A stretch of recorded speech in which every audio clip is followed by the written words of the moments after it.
The Tale of Zhytnytsia and Vasyl. In the rye field lived a beautiful but very timid nymph. She never left the rye, never touched the living, did no evil or harm to anyone. She guarded and protected the field, mocked the weeds, and chased away the mischievous winds so they wouldn't twist or flatten the stalks. Her name was Zhytnytsia. That rye field belonged to a wealthy landowner. The man was rich and had a handsome son named Vasyl, stately, fair-haired, and his eyes as clear and deep as the sky. Girls flocked after him, but he only shrugged his shoulders, smiled with his eyes, and paid no attention to any of them. One day, Zhytnytsia saw him and fell in love.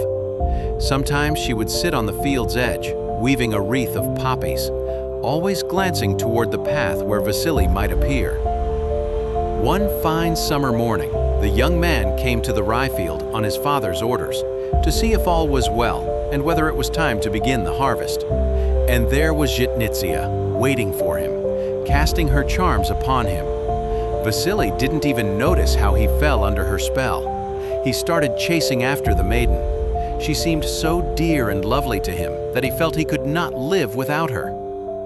The nymph led the young man through the rye all day without rest.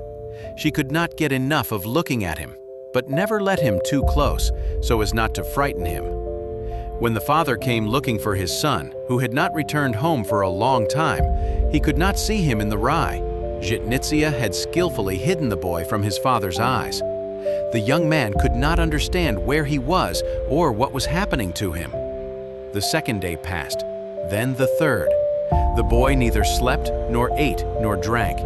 He kept running through the rye field after that phantom happiness. At last, he grew exhausted, collapsed among the rye, and fell into a deep, deep sleep.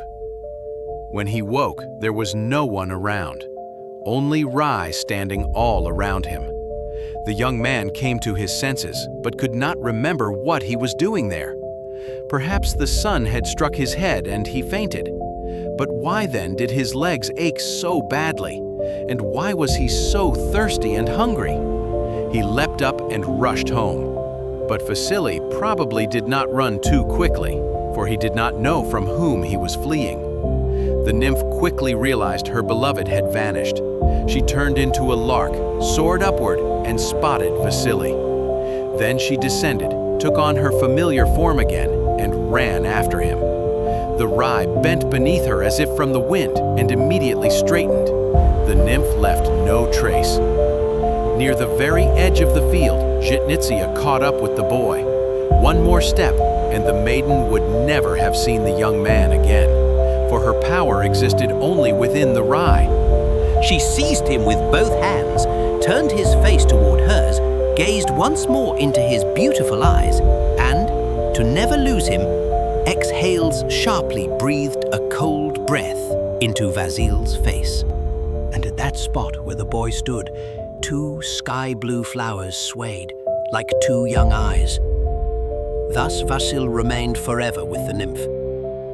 From then on, in summer, you can see in the rye the beautiful flowers we call cornflowers, and a lovely maiden, weaving herself a wreath of those blossoms, whispering to them about something.